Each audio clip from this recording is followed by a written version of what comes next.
our revenge tour is just getting started. Hotancold needs some help by the back of bar. He takes down one, pops up, looks the wrong way. Damage coming out. Hotancold, are you kidding me? You've obviously been a pro for quite a long period of time. I think I was looking up some of the stats, almost 7 years or about 7 years. So that's a very long career span in esports. And so just out of curiosity, like at the very core of it, like what makes you want to compete, or why do you compete? I mean, I feel like I've always been competitive growing up. Like I played sports, like tried every single sport, all the primary sports I'd say growing up. Played basketball, football a lot. Always played games, always competing with my older brother, my younger brother. So I feel like it's just kind of ingrained into my life that way. But obviously I hit a new level with it, going competitive in Siege. Mm-hmm. But I mean, it's just something I'm good at and something I love, beating other people at. I don't really... No, it's like competitive drive. Before Siege, was there another game that you were trying to go pro in, or was Siege really like the one and done? You started that and that was where it went. Well, it's kind of weird because I was never from the age of 14 to like 17. Like I became pro in Siege when I was 17, so like it was never really my plan to become pro. I was just playing games, having fun. I was trying to be good at the games. Like I played a lot of CS:GO before Siege. I got Global Elite one season, but like I never really tried doing anything. I played like a season of CEVO, got destroyed, and then started playing Siege. Fair. It kind of just fell. I just fell into it, honestly. Yeah, that's on. Like that's for everybody that I talk to, that is the surprising answer that almost everybody gives. Is it was accidental. I just started playing games. I really enjoyed it, and then all of a sudden I was a pro. I'm curious, and like this is one of the things that I've never really been able to figure out the answer to. But it seems like if we think of something like I don't know, like jiu-jitsu, MMA, football, hockey, it seems like it takes years and years and years of being very deliberate of like, I want to go down this road or I want to play in this sport. They actually have to like train and practice with the intention to go pro. In esports, it feels like it's just people start playing games, they end up really liking the game, and then they end up going pro. What is it that separates, whether it's like you from other players or just people who accidentally go pro from, obviously there's like hundreds of thousands or millions of other players who don't accidentally go pro? Like, what is the way you think about the game? What do you think that like X factor is that helps people just fall into the pro scene?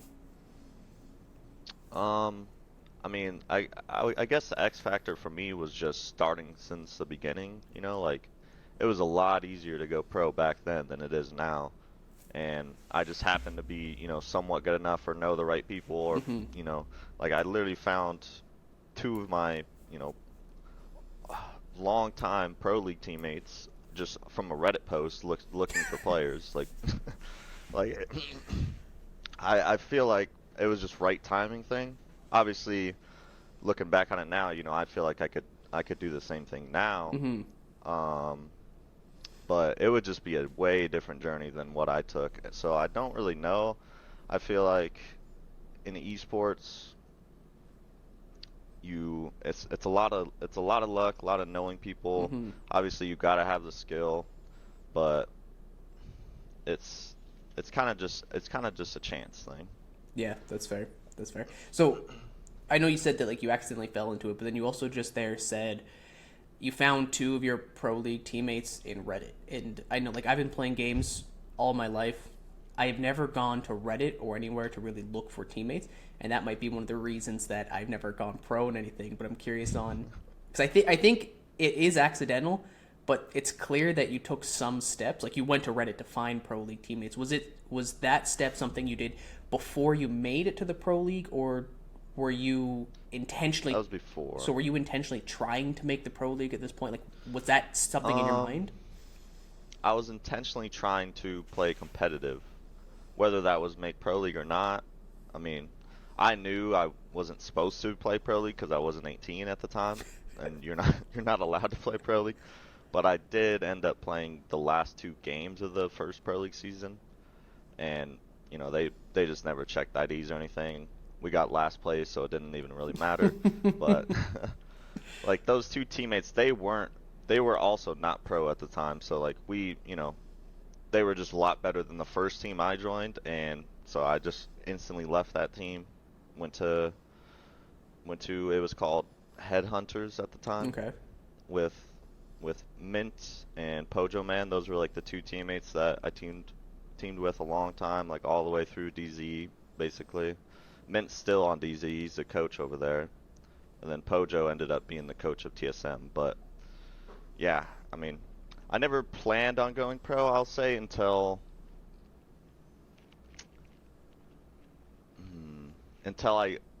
we almost made Pro League, because back then the way to make Pro League was just open qualifiers, like Go Fours.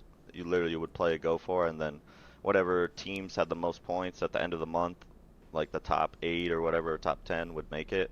And we ended up giving like 11th or 9th. It was we lost to the team with a cheater on it. Yeah, fair enough. Sorry, go for it. I would say after that, that's when I like really wanted to, go pro, because I knew like I was better than some of the people that made it. Gotcha. Were you at that point when you were looking to? So you have this like, now I'm starting to think about going to the pro scene. You have that close call. Are you guys now at this point like trying to scrim either before or after that, or is this mostly you guys are just playing pubs and then coming together and pub stomping in competitive matches? No, we were scrimming like any of the, I guess, pro teams back then. We were scrimming every day, just having fun with it. It wasn't, so serious as it is now in scrims, where you have everything laid out for you. You know what you're practicing for. When we were just getting on at this time, having fun, and whatever happens. Like, we were just kind of like chilling. Do you think so? Because obviously, like a lot of esports, not just R6, like whether it's League, Val, Dota, Rocket League, all of these games, it seems like historically it was like we go to scrims, we just have fun, and we just play the game as a team. And now most games are very like structured. We have intention, we have specific goals that we're working on. Do you feel like if there was a team that had your mentality in that first season or that first point when you're just scrimming for fun, do you think a pro team can still navigate the pro scene that way, or do you actually have to make that transition into being very structured with practices? And I'm just kind of curious on what your perspective is on this side of things. I definitely think it's easier to get what you want done, in scrims nowadays, because, like I said, like it's very laid out for you. You know what you're going to be working on going into it. Whereas back then, like, it's kind of just day dependent. You could have a good scrim, you could have a bad scrim. It's just entirely on just how the team's feeling, I guess. So I would say it is possible for a team to do that. I feel like some Siege teams still to this day just do that. Like I remember Koi just talking about it. Like, Yeah. they said that they didn't really practice a lot before the major they won. They just played. I don't know how much fun they were having, but you gotta have some type of fun to win in any game, in my opinion. So Yeah, I think, and this is just kind of like one of my own perspectives, is that performance as a whole goes up and down. Like, you're sometimes going to have great seasons, you're sometimes going to have terrible seasons. That's just kind of the way it goes.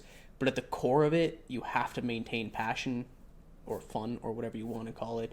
Because once that passion is gone, it is very hard to sustain yourself during the bad times, and it's very hard to drive yourself towards the good times. And I think it's just like a key aspect, or like a fundamental piece of being a highly competitive or a high performance team, is being able to maintain some degree of fun, passion, while also keeping that direction into it. And I don't know how it looked like for Dark Zero, or I know a little bit for SSG, but I don't know, there's a lot of games where I don't necessarily know how teams think about that side of things. Like, how do we make sure that our players are driving towards the goal while also still maintaining fun? And I think if you lose that aspect of it, that's how you drive a team towards burnout really, really quickly, is when you lose the passion side of things. I'm curious within this topic, when we're talking about like things like passion and burnout, has there been any point within your career, whether it was on DZ, on SSG, going into the Pro League, Do you fight stuff like burnout often? Like, is that something you come across when you're scrimming, practicing, pubbing, doing strats, doing reviews, all those types of things? I mean, I feel like everyone has like slight burnout sometimes. But any like overarching burnout, I feel like I never really had. Uh, the only burnout I could say is just, playing ranked. Ranked's a lot different than, playing the competitive side of Siege, but I feel like I never really get tired of playing anything competitive.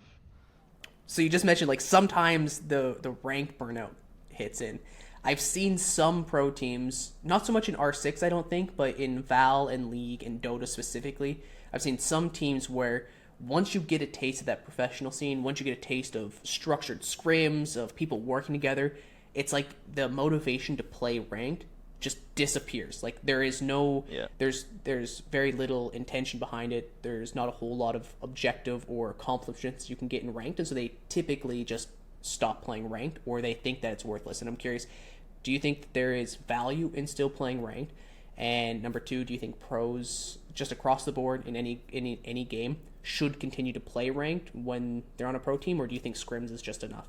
I think at least for Siege, it's person dependent because, there's a lot of other ways to, still work on your mechanics and stuff like that outside of just playing ranked, Like I for one, like grind a lot of deathmatch just to keep my aim and my movement consistent.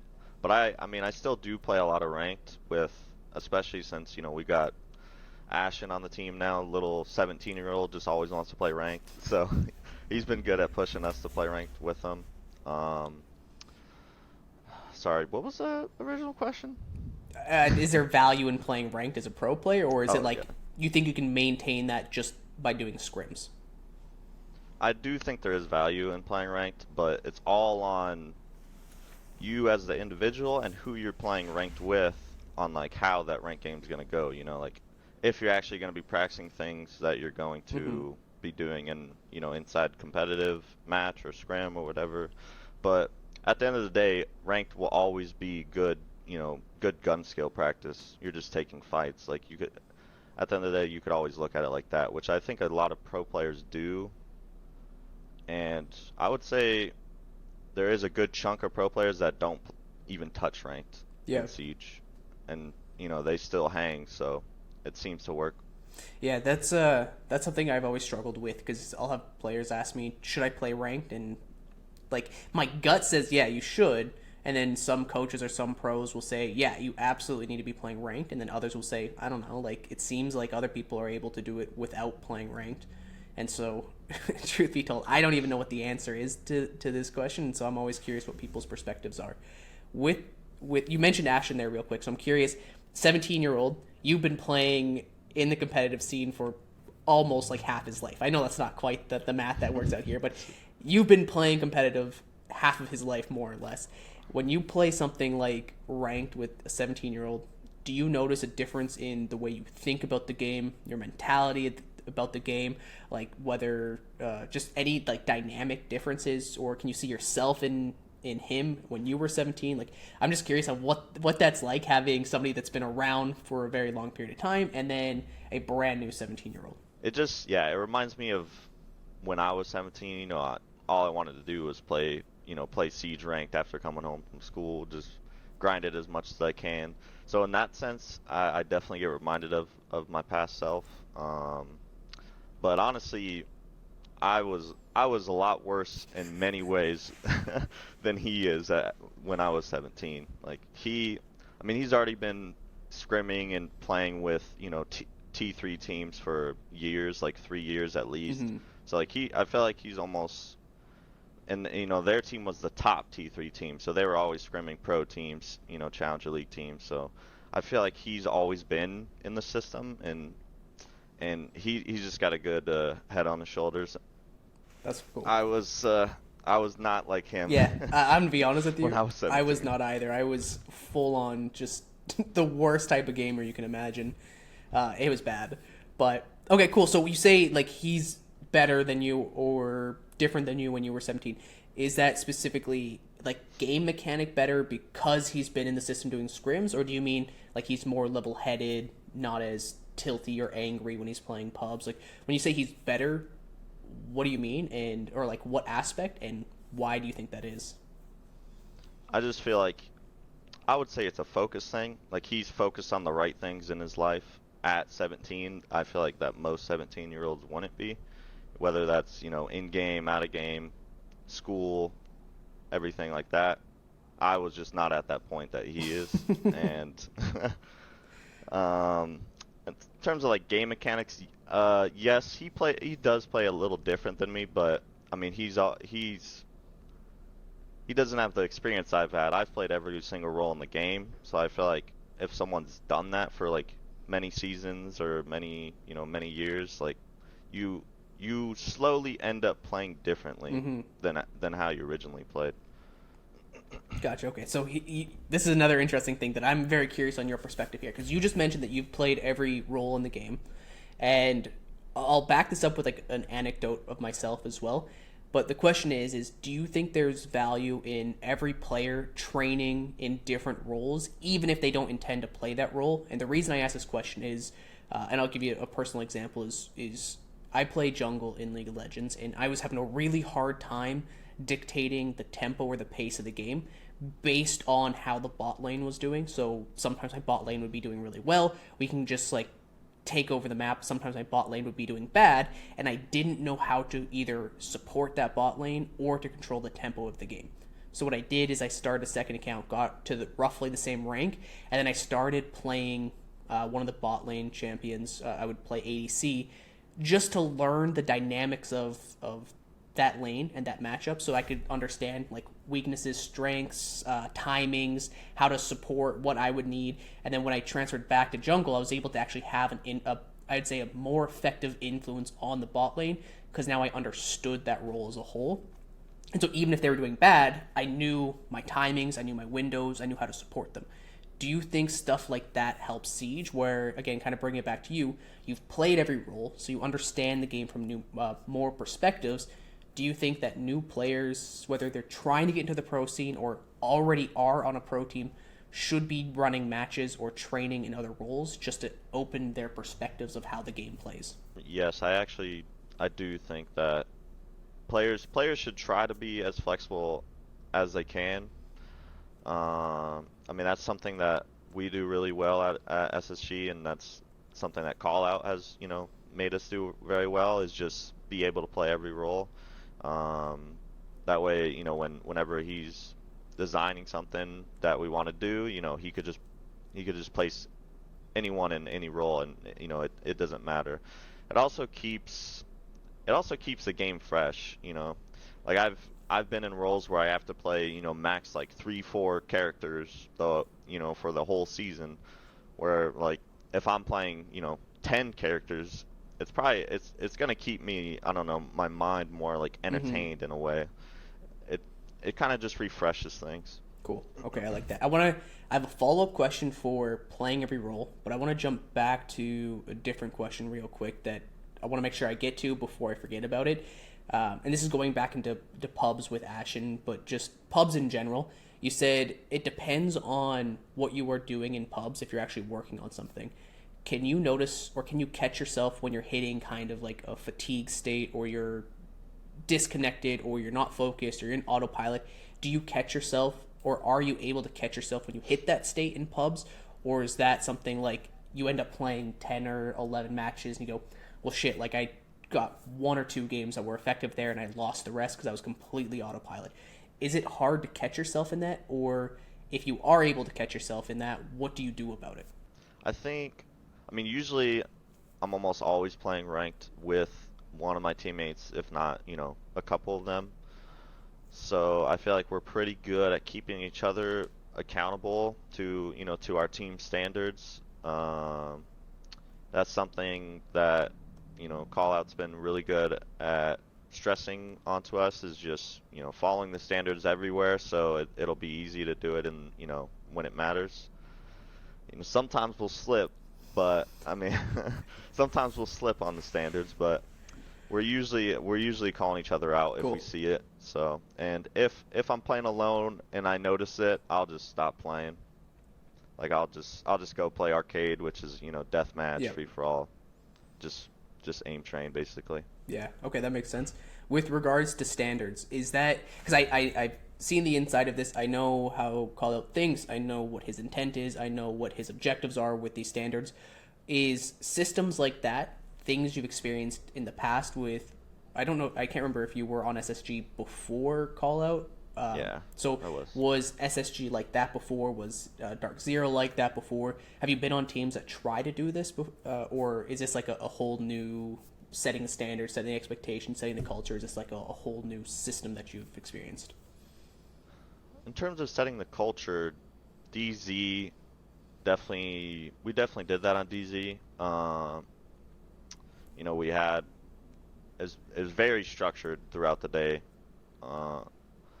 But in terms of like following the standards and ranked or anything, I don't think that was ever a thing on DZ. We never did that on old SSG. Old SSG was probably the most lax team of the three that I've been on in terms of our just day to day. But I mean, supposedly that's just what they always did. Even back to when they were one invite. So I wasn't really trying to question the system. Fair enough. Yeah, I think one of my personal opinions here is that I don't think there's necessarily a correct way to build a team across the board, but if you are building a team, you should be specific and deliberate with it so that the pieces that you put in place are all operating on the same methodology or the same philosophy. So if you have a team that is not doing these types of things, make sure that all people don't want to do it. If you're having a team that is doing this, make sure all people want to do this. Like, it has to be some kind of uniform approach to it. There's no specific right way to do that uniform approach, but everybody has to be on the same page so that we can move forward as a unit. And I think Call of does a great job of it, because I've seen the way that he thinks and the way he builds and the way he structures. A lot of thought that goes into it, and it's cool to see. At least I think from my perspective, it's cool to see that like those standards don't just apply to scrims, but it goes into pretty much every other aspect, even like ranked, where most people just start to drop all standards because it's ranked. Like that's like the easiest place to be toxic. Yeah. Drop standards, AFK, go autopilot. So that's very cool to see. The jumping back again, I guess kind of forward, but you mentioned that one of the standards or the rules within the team is that everybody should be able to play any role so that we can then put people into place there. My question is do you think that when you do something like that, it detracts from your ability to go very deep into specific characters, or do you think that having a broad knowledge is very useful? Yes and no. I think there are like certain individuals on our team that are better at certain operators, and our coaching staff knows that. So I mean, generally, yes, we'll end up on certain roles, but we should be able to play every single role proficiently. And I mean, it's not really hard, especially nowadays, to play an operator and get it done on that operator. I feel like older Siege was more like you had certain people on certain mains, but I feel like Siege as a whole is kind of falling out of that, and most teams are trying to get that more flexible playstyle going. Is that just like a meta change in general, or is that just the way that people, or when I say meta change, I mean like, is it the numbers behind the game that are forcing a more holistic approach to the game, or is it just that people's mentality about the game is changing? It's probably a little bit of both. I think it's probably more a mental thing, thinking about it.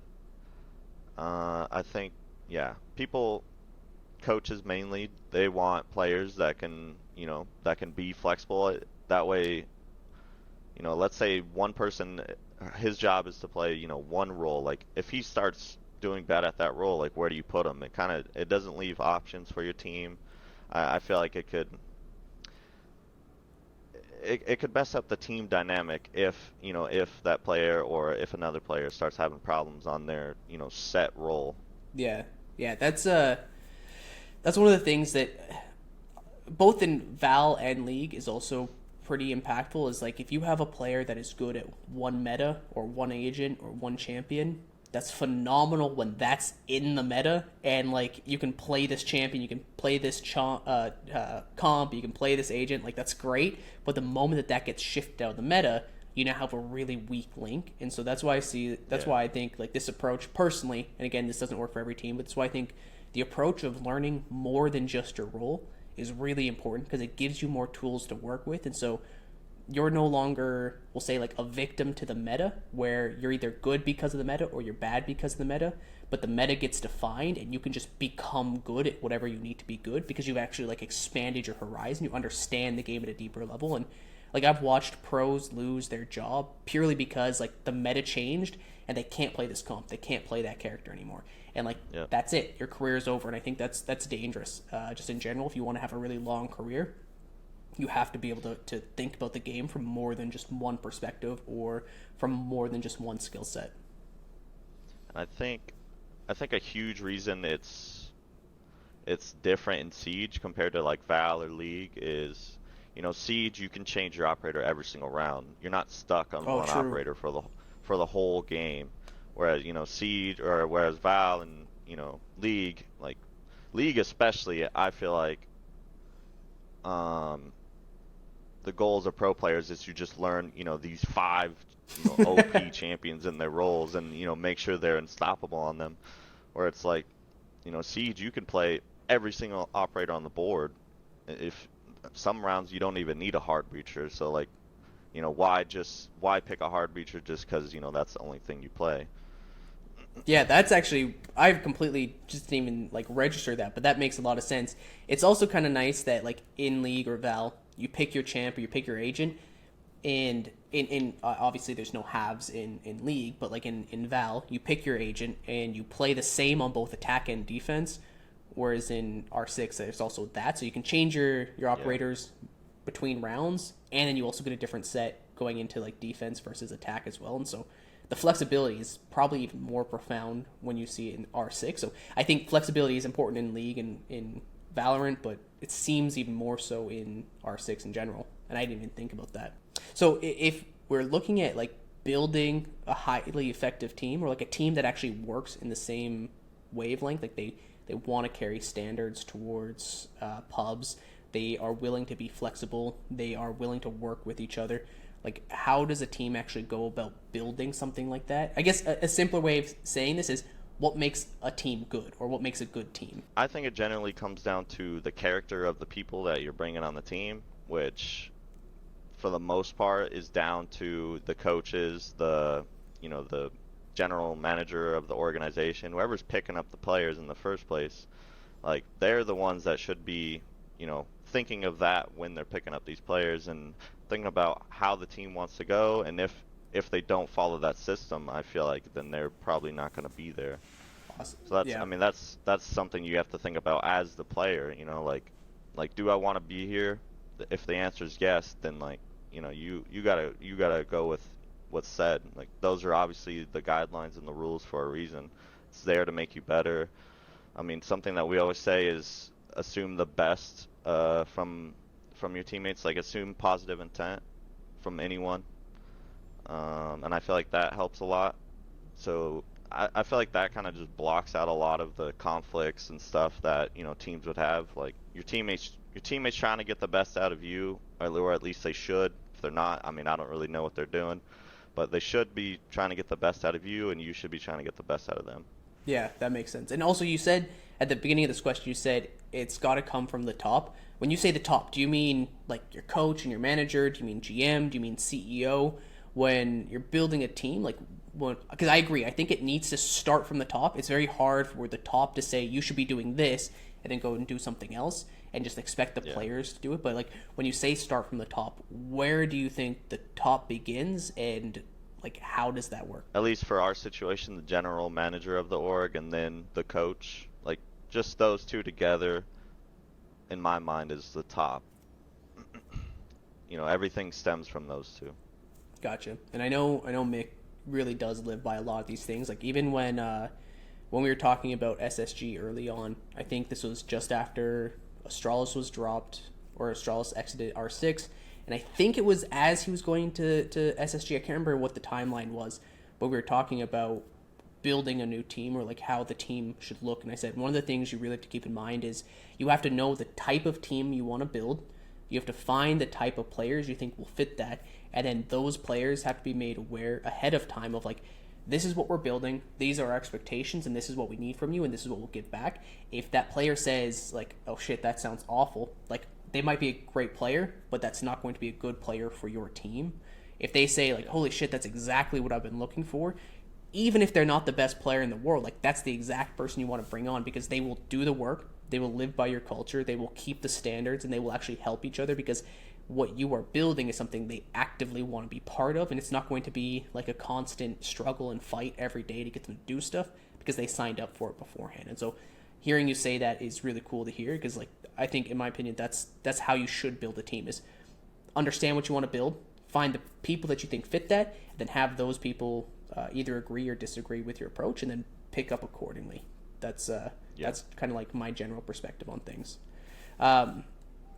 I guess kind of like a tangent off of that, or a side question off of that, is that's what makes a good team, but what do you think makes a good teammate? So if you think about your 4 teammates, or even if you think about it from your own perspective, like there's 4 other people relying on me, there's 4 other people that have a career that I'm playing with, whose careers are going to depend on me actually doing the work, like what does being a good teammate actually look like from the day by day? Obviously we could say things like they play well, they practice, but like what does it actually look like on the day by day to be a good teammate?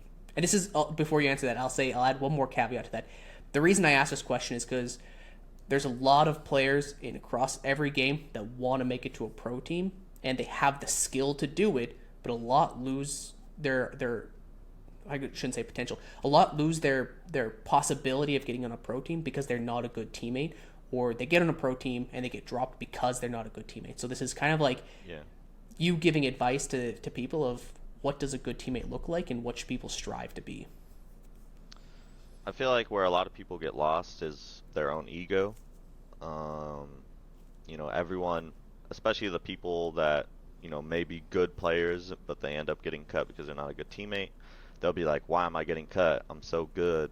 Like in their mind, there's almost no reasons for them getting cut, because in their mind they know they're good, but like being a good player doesn't mean you're a good teammate, obviously, and that's half of the job, is being a good teammate. You're almost never gonna win anything being a bad teammate. I mean, I'm sure there's teams in esports that have had problems and still won, because I mean that's just how it works sometimes. But overall, I would say being a good teammate is almost more important than being a good player, because at least if you're a good teammate, your teammates are gonna want to be good teammates too. It's almost like a bounce off each other thing. Mm-hmm. And you guys should both be learning at the same time from each other. So even if you're not a good player, but you're a good teammate at the start, you'll eventually become a better player just from learning from your teammates and being a good teammate to them. I think, yeah. But like I said, the ego thing is the main thing. I feel like people get lost in their egos. I mean, every pro player, every professional player in anything sports related, I mean, they all have egos. But where I think most of the successful people go right is understanding how to work around their ego and almost like controlling it to a certain extent. Yeah, that makes a lot of sense. One of the ideas that I think about when I think about ego, because I think to a certain degree a pro player needs a level of confidence that is sometimes delusional, and I think that can like quickly become an ego, but you have to really believe in yourself, while at the same time not letting that become the thing that stops you at the same time. And so the way that I think about it is like, if we think about ego in a healthy way, it could be something along the lines of, a healthy ego is the humility to know that you could do better, or there are still things yet to learn, with the confidence that you have the ability to learn those things. And I think when you merge that sense of humility with confidence, again, so it's like the humility of, I still have a lot to learn, or I fucked up, or I didn't do this right. So the humility to admit those things with the confidence to believe in your ability to learn those things over time. I think like when you mix those together, you get like a much healthier sense of ego, where you're not becoming a bad teammate because you see it's everybody else's problem. You're accepting your own failures while then building towards actually overcoming those failures.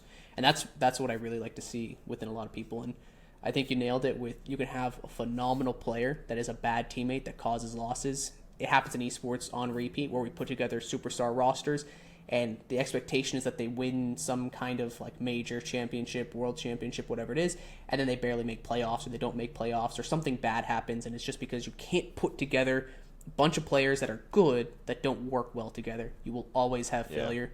And you made an important point of like, yeah, sometimes you can win like one tournament, one event or something because that's just the way competition works. But if you're looking for like longevity or if you're thinking about even like building a dynasty, you can't do it on that foundation because you might get one win and then it crumbles after that. You have to do it right, accept the fact that you might not win right away, but if you do the right things, you will build that consistency, you will build that dynasty, and then it kind of like self-feeds once the team starts getting that momentum. Other players just want to be part of it at some point. Yeah, and I've even seen it. So I feel like I've seen it so many times just in Siege where, you know, teams will pick up certain players and then, you know, they're picking up these players because of their past successes or whatever, but they're also picking up knowing if they have, you know, attitude issues, and then they put them on a team that's not going to fix those attitude issues, and they expect it to go, you know, any different. Where it's, I feel like most players can fix their attitude problems, but one, they need to be willing to do it, and two, they need the right environment to help fix those problems. You know, a lot of people can't fix their own problems themselves, I feel like, or they just don't have the determination to, I guess. But, you know, if you have yourself and your teammates and your coaches, you know, and people just around you trying to help fix your problems, like you can easily work to fixing whatever problems you have. Yeah, I think part of that kind of like humbling the ego a little bit is to acknowledge that no matter how good you are, you do have problems to fix. So like you can be the best player while also being a good teammate and still know that you have problems to fix. And I think that's what makes a really good team environment as a whole is having a team that is willing to point out your failures, your weak points, all those types of things, while simultaneously helping you learn how to address those or grow in that. If you have like 5 people plus a coaching staff that are all trying to do that, it is very hard to stay stagnant because everybody's just like pushing each other to be better and helping each other to become better. And that's like just across the board an amazing thing to see in a team. Yeah. Okay, so another question on... I'm kind of hammering into the pub side of things because I find it really interesting, but a question on... Actually, this is kind of expanding from that. So pubs, scrims, regular season matches, and then competitions. 4 different environments in the game. Do you have like a different mentality when you go into all of these things, or is it like pubs are like scrims are like game day is like competition day? Like, are they all the same? Do you think about it differently? What's the changes from those 4 different places? I definitely, whether I want to or not, I do think about them differently. Especially, I mean, ranked is kind of just out of it. Yeah. It's separate from the other 3, at least for me, in some way. You know, obviously I could get serious in ranked, but it's just ranked at the end of the day. Like, I'm just playing it almost for fun and just to stay on top of my game. But in terms of the other 3, I think I generally go into the game or the match or the LAN match or the, you know, whatever. I generally go into it with the same attitude. I think where it changes is probably just more nerves. You know, if there's a whole crowd in front of you, I feel like anyone else is gonna have some type of you know added nerves onto it. It's a lot different than just playing at your home and in front of 10,000 people that you can't see. Yeah. And that 10,000 that you can't see that's just a number below the Twitch screen, really, and so it's much easier. Yeah.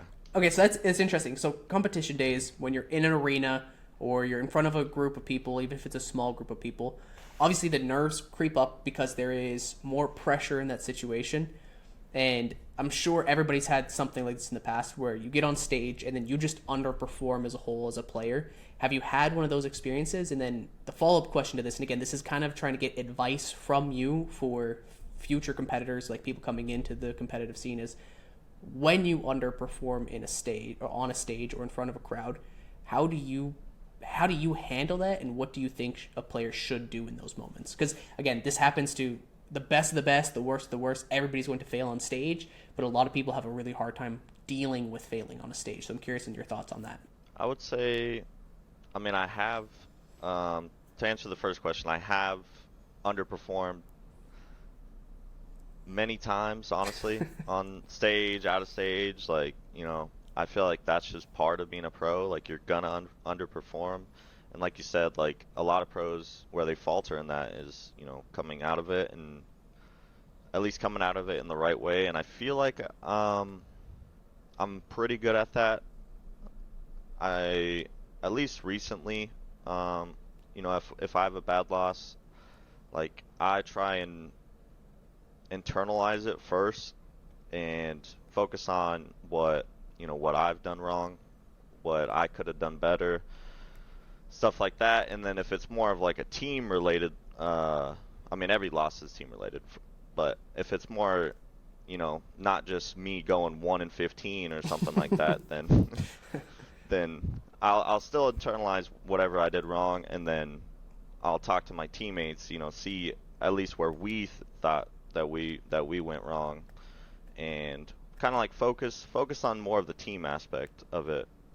Even if I actually have a bad game, I feel like I still try and focus on the team aspect of it. You know, I tell my teammates, like, sorry guys, you know, obviously didn't play the best, but, you know, like, what could we have done better as a team, and what do we need to change for the next game?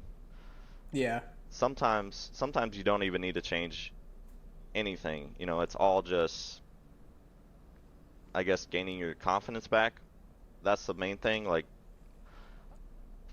focusing on making sure that, you know, you don't lose your confidence off of a bad loss like that. That's the main thing, to keep yourself, or keep your head in whatever match or whatever tournament, whatever you're in. Gotcha. Okay, so I got two things for this one. So first one, keeping your confidence up or getting your confidence back after you go 1-15 or something ridiculous. What does that actually look like? Like, let's say that I was the one that was going 1-15 in a match, and you were my teammate, and I just like felt like shit right now. I had no confidence in myself. What would your recommendation to me be in terms of like actually rebuilding that confidence? So again, you're being my good teammate here, and you're giving me advice on like, okay, you should do this, or this is the way you should think about it. Like, how do I actually rebuild confidence after just a really bad stage performance? I mean, I would say this way. I'd be like, dude, I've been exactly where you're at right now. I've had seasons where I've gone -30, -40. Like, it'll just happen. Like, if you let this be your only season like that, then what does it matter? Like, you're most likely not going to have a worse season than you already have. So the only way is up. Just look at it that way. Like, yeah, it can only get better, like, right? You know what you could have done better. You know what you need to work on. So like, let's just get to it, type of thing.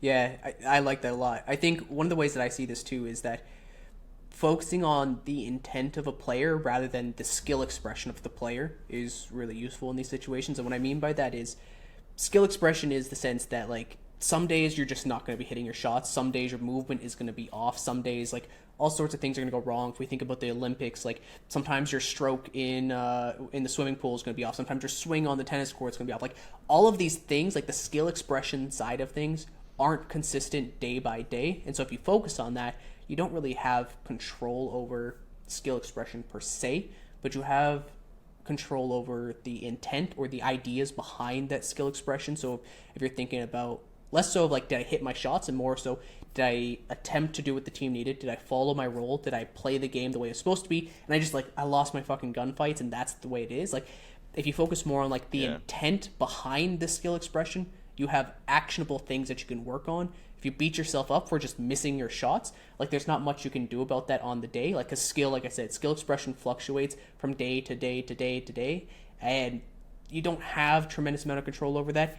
So if you focus on that intent, you come out of a really bad stage performance, you have your teammates or yourself, you go through a process of like, did I follow the right protocols? Did I do the right things, but I just lost my fights? Did I intend to follow the strats we hadn't planned? Did I calm correctly? Did I do all these things? No? Okay, cool. Then I can go work on these areas. Or if I did do these things, then what else was I missing? And you focus on the intent part of it, and now you have something actionable that can actually rebuild confidence, because it's not just something that you're a victim to, like skill expression on a random Tuesday afternoon. And that's one of the big things I think can help with confidence is, again, separating from intent and individual skill expression on one single day. It's kind of good you said that, because I feel like that's something I've always done unintentionally without knowing that that's what it's called, I guess. But, even those seasons where I would go, negative 30 on like Dark Zero, we'd still end up, first, second place, even with me doing that. So it's like, I would try and look at, the positives, like what was I doing right first? Obviously there's definitely stuff I need to work on. I'm going negative 30. I don't want to go negative 30, but like I'm obviously doing something right for the team as well. And, you can't get lost in, like you said, not hitting your shots. You can't get lost in your own self. Like you need to see the good first and what you did, or if you messed up on the good, like you said, like you need to focus on that, not focus on, going 2-15 instead of 1-15. You need to focus on, just what you can do for your team without getting kills, which is a lot, honestly, in Rainbow Six. Yeah, I think there's in a lot of games too, like you can still have purpose and utility without getting the high frag games. I think a lot of people, and I think this also is where ego starts to creep in, where if you're top fragging a game, you feel really good because you're just outperforming everybody in the server. But then the reverse, when you're bottom fragging and your ego starts to set in, you're almost like embarrassed or you're frustrated, you're angry that you're on the bottom of the scoreboard. It starts to change the way you play the game because your ego is taking hold and you're letting that control you in a negative way as well. And again, being able to remove yourself from that, understand what the team needs, focus on the intent or the objective or your role within the team, and executing that regardless if you're winning your fights or regardless if you're getting the kills. Just consistently execute what the team needs from you over and over and over again and never lose faith in that. Like, I think that would be overall pretty impactful for a lot of players. One of the things that we talk about in Valorant often is that you can do everything correct and still lose a round or still lose a map, because sometimes the other team just gets lucky. Sometimes they just have a day that they're just better than you, and that's the way it is. All sorts of like random things can happen where like you flinch at the last second or whatever it might be. Like you could do everything right and still lose. That should not shake your faith in the play, the objective, the intent, your role. It shouldn't shake your faith in any of these things. You should still have full trust. Like, we did everything right, it just didn't work, so let's run it back. Let's do this again. And like being able to have the confidence and the structure within a team, or the trust within your teammates, that we can fail the right thing and then do the right thing again and then do it again until we actually perfect it and we're actually getting the results we need from it.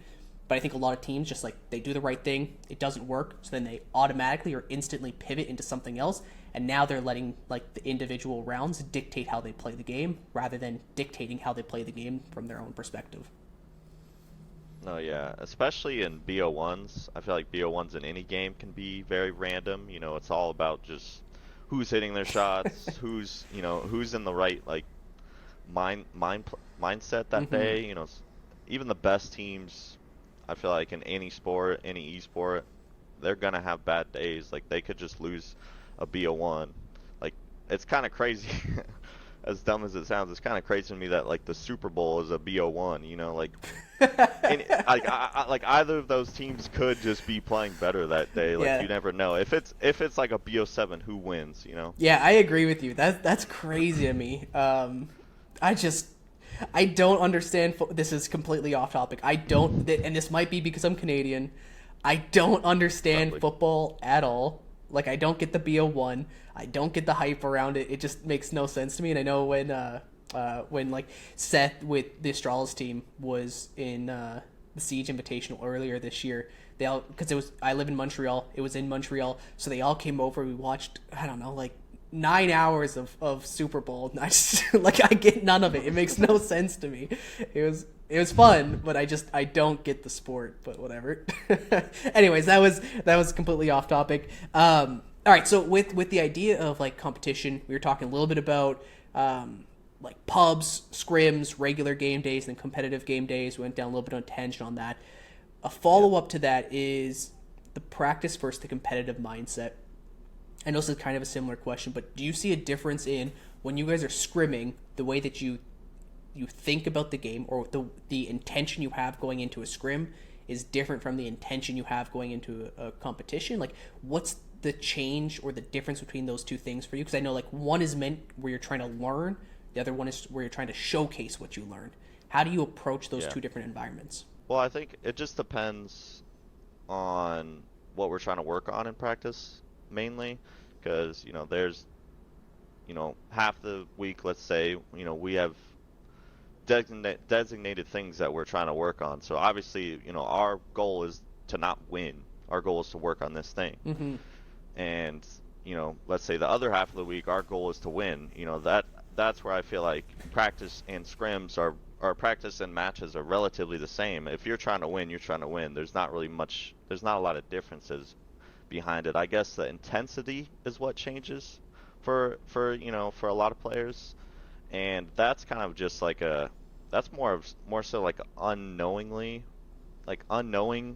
thing that changes. Like, it's based on the individual, you know, how much you want to put into it. But I feel like one thing that we are really good at, and it's been working for us, is just always in our downtime, which I think this is something that you brought up to us, in our downtime during practice, you know, always doing something with the intent of Siege, whether it's walking. Yeah. You know, Mick always likes to say kettlebell lunges. None of us have kettlebells, so I don't know why he always says that. But I'll have to send you guys kettlebells. I'll take some free kettlebells. But it's just making sure that your brain is, you know, focused on what you're actually trying to get done in, you know, in that time span of practice. I feel like that helps keeping the intensity for Cool. practices, or it's been helping for us. But I mean, obviously the energy is just going to be different on game day. That's almost anyone. Yep. And I feel like that's just the body's adrenaline kicking in most of the time. And the best you can do in practice is try to replicate that energy the best you can. But it's really hard. Yeah, well, I think, and we were actually just talking about this as a team a little bit, but the difference between practice and competition has somewhat to do with like the whole idea of flow, because like flow is you're really trying to access all of your skill without thinking about it and just doing it, like, so having a really high performance. And then that's what you want on competitive days. And then on practice days, you don't necessarily want that per se, because you're not really learning in those moments. You're just producing what your brain already has. And so in one day you really, really want flow, and the other day you might want to hit it sometimes, or like to a certain degree, but you really want to be like challenging yourself and pushing your brain to do things that it hasn't yet done, or things that it's not comfortable doing. And it's very hard to be in a flow state that in that kind of perspective, because you are challenging your brain to learn something new, which means it's like processing, it's thinking, it's clunky, it's failing, it's doing all of these things in the pursuit of learning. And so I see like it, though there's like the energy difference, I also see it's split off in this way as well, where one, you absolutely want to hit flow, and the other one, you more or less want to like force your brain into a learning state. Yeah, and kind of something to add on to that, which I feel like is very good for any professional player, is trying to work on practicing, you know, how to get to that flow. That's something that the book Mind Without Mind is teaching me a lot about. But you know, using practice to almost work on the actual I don't know the word, the actual place of, you know, getting your mind into the flow. If you could do it, you know, in practice, then it's going to come almost naturally in matches, I feel like. Yeah, I agree. Like, you do the right things. Flow is one of those things that a lot of people, it's random for, where you just, like, it just has to happen. You don't have any control over it. But if you practice with like the right intention, you do the right things leading up to it, you do the right, I think the book uses the word, the right antecedents. You do all of these things and you increase the likelihood of hitting flow when it matters the most. But I'm glad you're reading that. I need to get royalties for that book because, boy, I think I either like buy it for or give it to or like recommend it to almost every player that I work with. That's good to hear. About to have like 50 champions. Yeah. A year. Yeah, exactly. We're coming up on an hour, so I don't want to take too much more of your time. I just have like one final question. And this is kind of like, again, sort of like looking for advice for either current competitors or future competitors. And you being a veteran, again, I think it was like 7 years that I was saying, or that you mentioned that you've been competing for. And so your perspective now is going to be a lot different than it was when you were 17, 18 years old, just coming to the pro league. What do you wish that when you were like Ashen's age or around that, like 17, 18 years old, what do you wish that you knew that you now know? Or like that type of advice?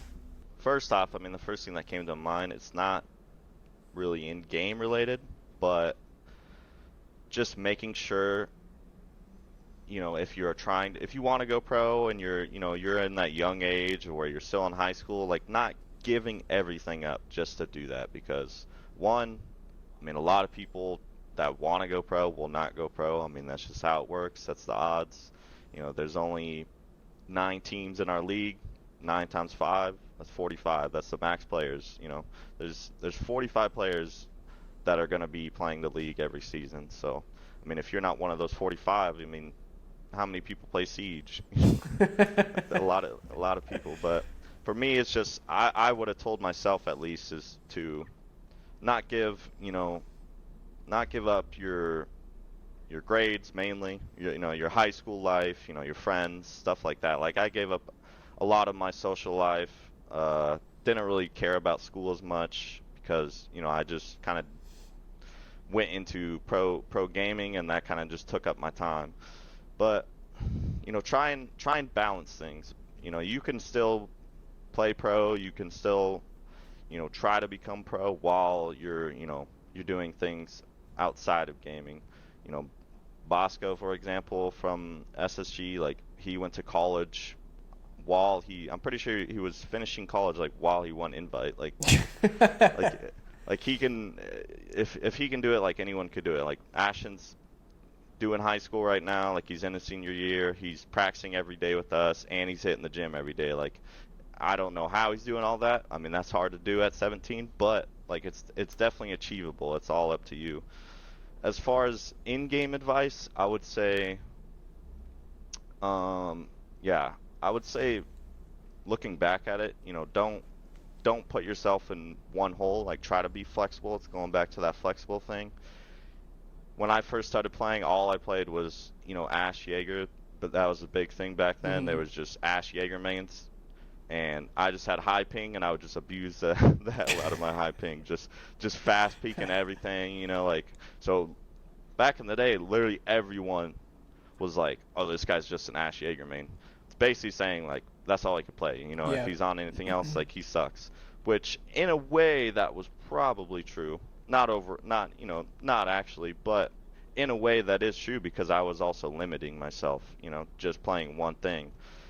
Whereas now I feel like you have to be able to play all types of things. You have to focus on comms. I feel like comms is a big thing, especially for new players. Like if you have good comms, like that'll help your pro league tryout, your challenge league tryout exponentially more than, just getting kills. Like a lot of people going in the tryouts, I feel like they focus on their kills instead of focusing on, making plays with their teammates, making sure they're calming the right things, stuff like that. And I feel like that is almost more important to any coach or any teammate than just getting frags. Like frags will come. I mean that even goes back to what we were talking about earlier. Of like you can have a really good day, you can have a really bad day, but the kills itself doesn't define how good of a player you are. It's the intent or the intangible side of things, where it's like the comms, the how good of a teammate you are, how much energy or the type of vibe you bring. Like those are the things that you want to focus on. And again, I've seen this in so many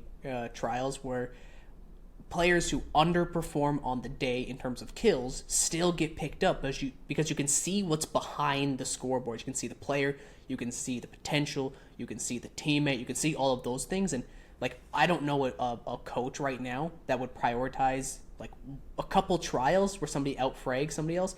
Like, I don't know a coach that would prioritize that over a just a solid good teammate. Almost always they pick the good teammate. So I love that advice. With regards to your first out of life advice, I also really like that. I think people commit too much time to playing the game sometimes when they're in their early. I think actually like pros that have been around for a long time might not put enough time into it, but those that are trying to pursue the game, they put too much time into it thinking that time equals skill, when in reality it's like the quality of your games equals how fast you're going to grow.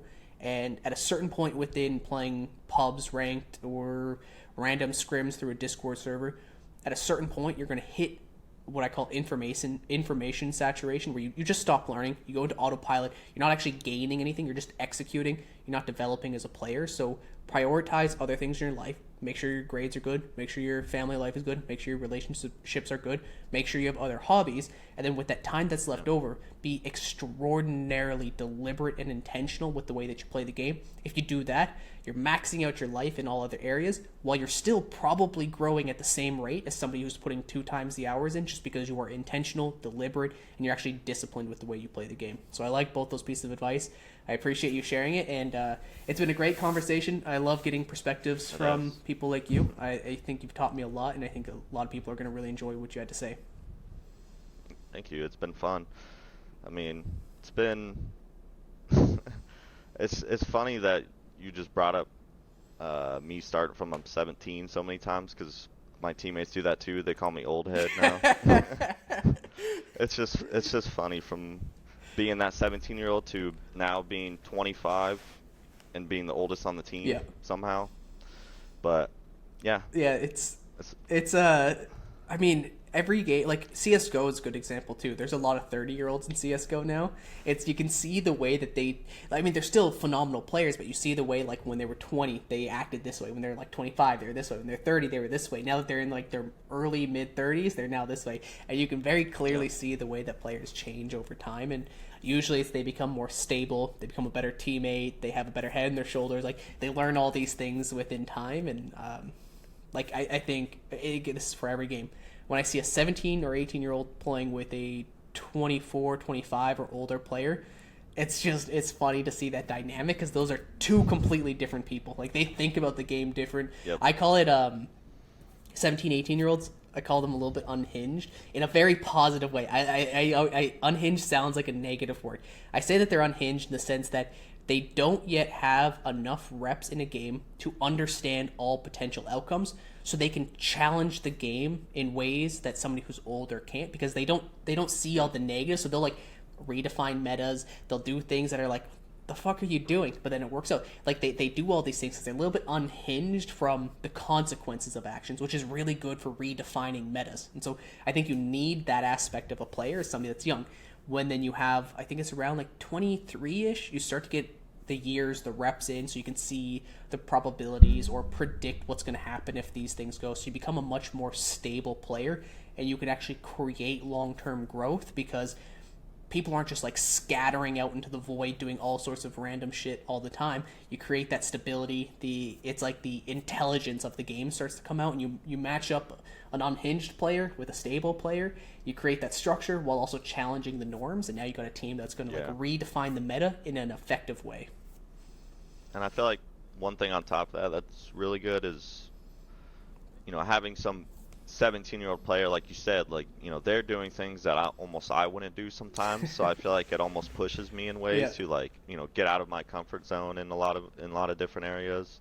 And almost, I mean, probably the same for him. I can't speak for him, but I feel like it's very easy to learn from each other, because we're in different spots of our life, and we think about the game and we do things in the game a little differently. Yeah. So it's been cool to see that, like, first person, obviously, and it's been a lot of fun having a little 17-year-old on the team. Yeah, I think if you put like too many people who are stable or too many people that are unhinged on a team together, you end up getting really, really bad results. But if you can find a way to mash up these different ways of thinking, personalities, approaches to the game, like you can find a way to merge all of these things in a really structured way, you end up coming out with a really good team that learns fast, has effective structure, and also challenges or redefines the way that maps or metas are played, just because like you're thinking about it in a different way. And I think that's something that most teams fail at, but it's really good to see when a team nails that.